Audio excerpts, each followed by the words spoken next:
솔루션에 앞서 병원을 방문한 보미와 보호자. 안녕하세요. 안녕하세요. 여기 잠깐 이거 올려주시겠어요? 얘가 봄이. 네. 얼굴은 정상 모양이네요. 얼굴은 작아요. 오! 아, 얘는 체구가 작구나. 묵직한데, 엄청. 엄청 묵직한데? 알겠어요. 저희가 체열해서 검사 좀 할게요. 보미의 건강 상태 확인을 위해 몇 가지 검사를 진행했는데요. 이만한데? 저기 봄이는 네, 검사 잘 받았고요. 그다음에 이제 더 이상 찌면 안 되니까 일주일 후에 솔루션 때는 좀 안 찐 모습으로 더 일단 보고 그때 설명 좀 드릴게요. 네, 알겠습니다. 예, 그때 다시 볼게요. 네.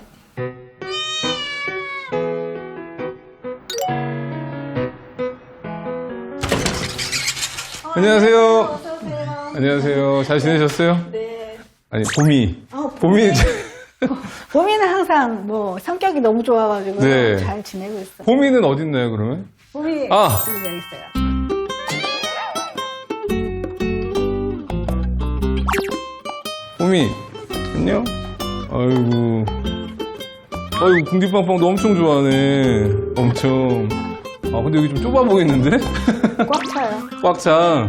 이 공간이 봄이가 지내는 공간이에요 그러면? 여기. 아. 되게 넓고 쾌적한데요? 엄청? 아, 그래요?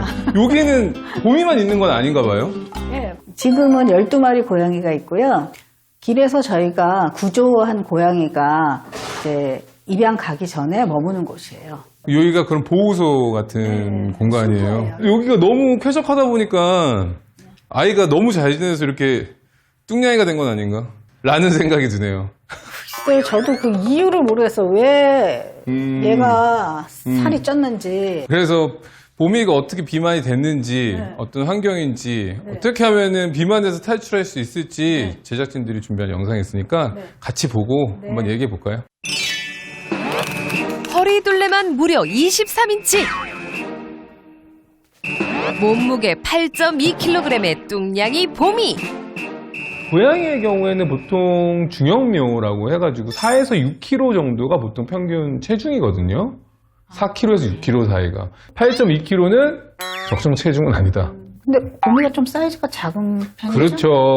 그러니까 똑같은 70kg라고 하더라도 150, 키가 150인 사람이 70kg인 거랑 키가 170, 180인 사람이 70kg인 거하고는 당연히 비만도가 다르다고 생각하시면 될 것 같아요. 사람의 경우에도 체지방을 재는 기계가 있잖아요. 네. 고양이의 경우에는 기계는 없지만 뭐 이렇게 측정을 해가지고 체지방률이 몇 프로 된다라고 하는 방법이 있습니다. 네. 9번째 늑간에서 재고 줄자로 그 다음에 무릎에서 발꿈치 사이 한번 재서 그 숫자 두 개를 빼서 곱하기 1.5 마이너스 9 하면은 체지방률 나온다.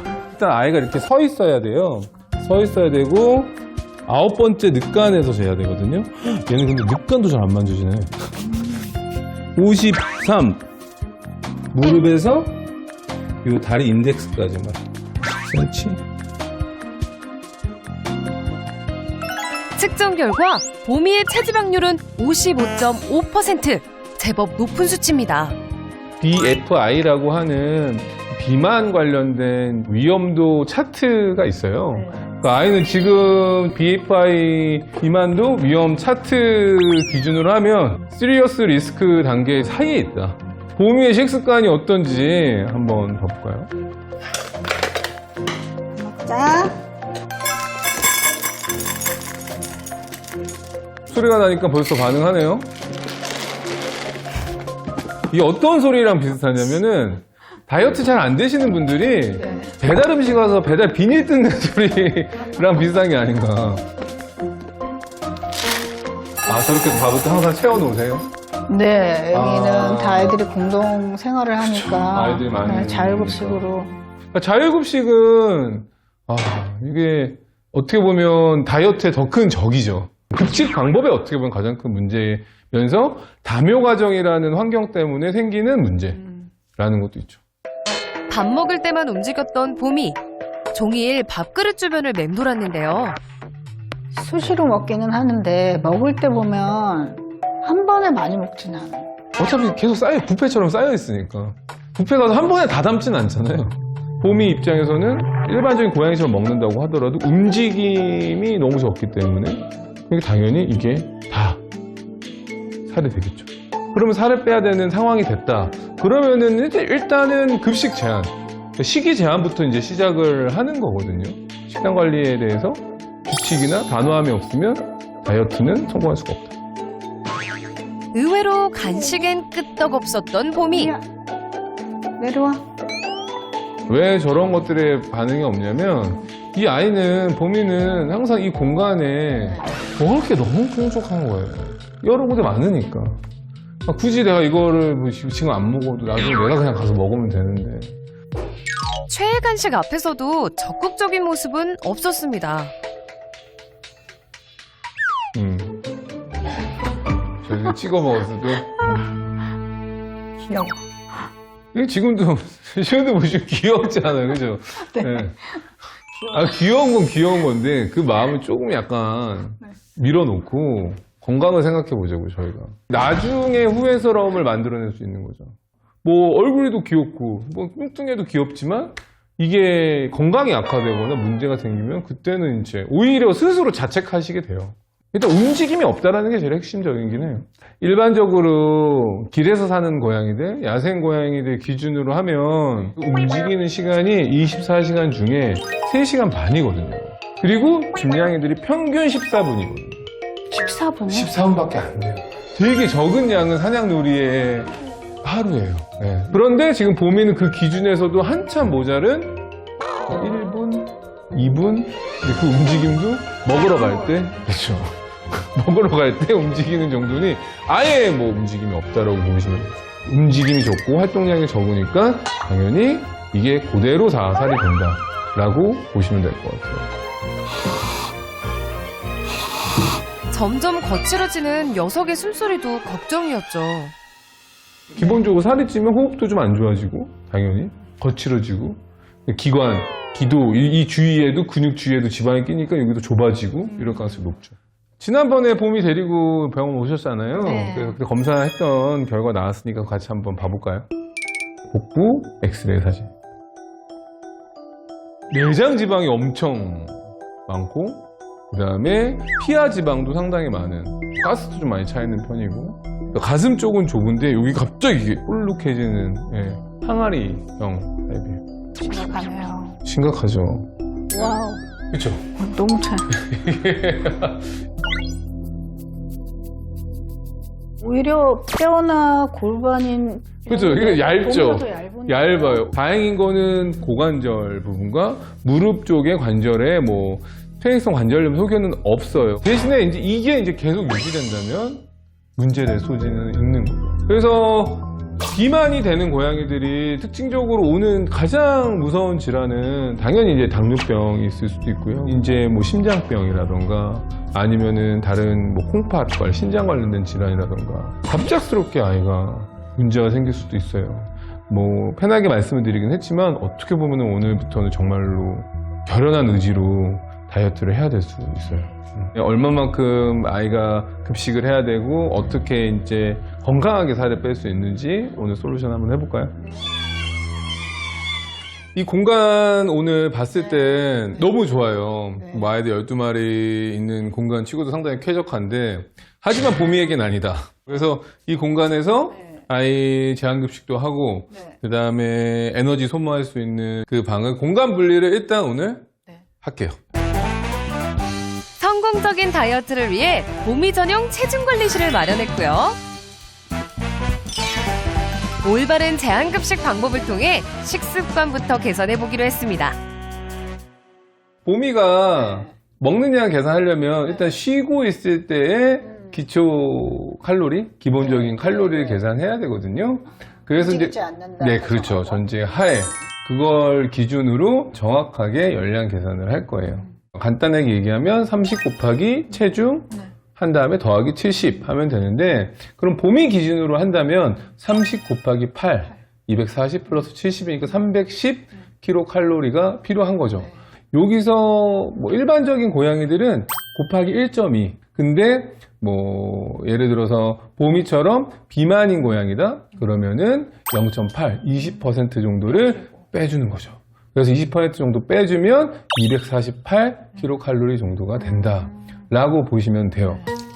봄이에게 필요한 열량에 맞춰 하루치 사료량을 계산해줍니다. 요거를 하루에 여러 번 나눠서 준다라고 생각하시면 될 것 같아요.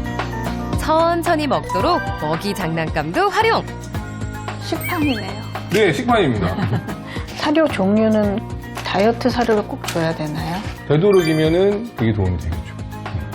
왜냐면은 다이어트 사료가 포만감을 더 주는 경우도 많기 때문에. 조금씩 아껴 먹어야지.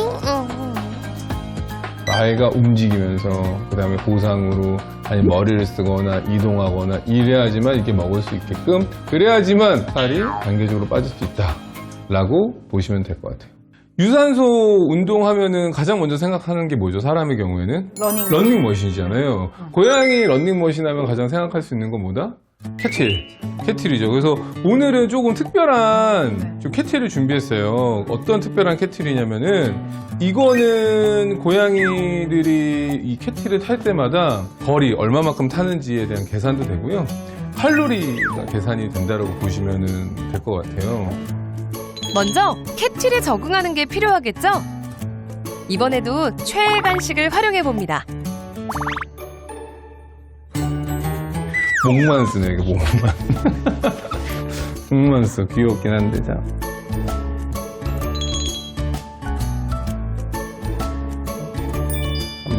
한 발씩 시작하는 게 중요해요. 그렇지. 그렇지.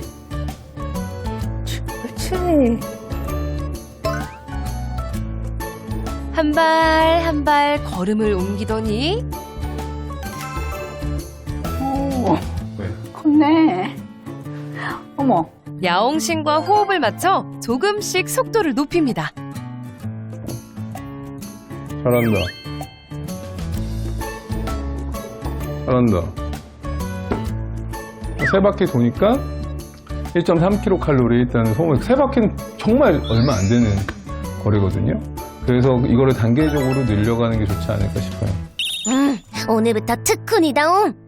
이 보호소에 여러 마리 아이들이 있잖아요. 12마리 정도 있는데 그중에 한 마리가 봄이가 좀 많이 뚱뚱한 편이고 다른 친구들도 지금 체중 감량이 좀 필요한 편이죠. 그런 아이들을 위해서 저희가 이제 제한급식을 할 건데 그냥 먹이 장난감 여러 가지 타입도 있지만 이런 초대형 먹이 장난감 여기다가 먹이나 간식 같은 거 놓고 아이들 안에서 놀면서 좀 먹을 수 있게끔 그렇게 한번 제한급식 한번 이걸 준비해 봤거든요. 아이들 데려와서 여기서 좀 찾아 먹는지 어떤지 좀 확인 좀 해볼까요? 쉼터의 다른 고양이들을 위한 초대형 먹이 장난감. 녀석들의 반응은 어떨까요? 이게 다 뭐야? 새로운 환경에 대한 망설임도 잠시 바로 사료에 관심을 보입니다. 찾아서 먹네. 다른 녀석도 등장.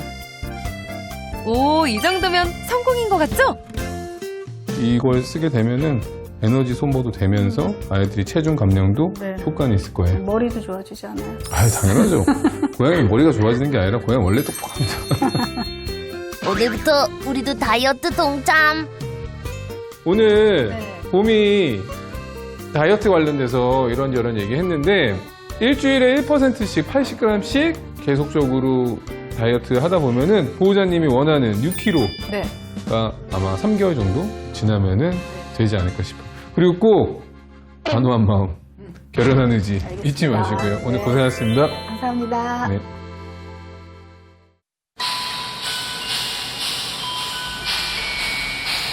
사각사각 소리가 나요. 긁을 때마다.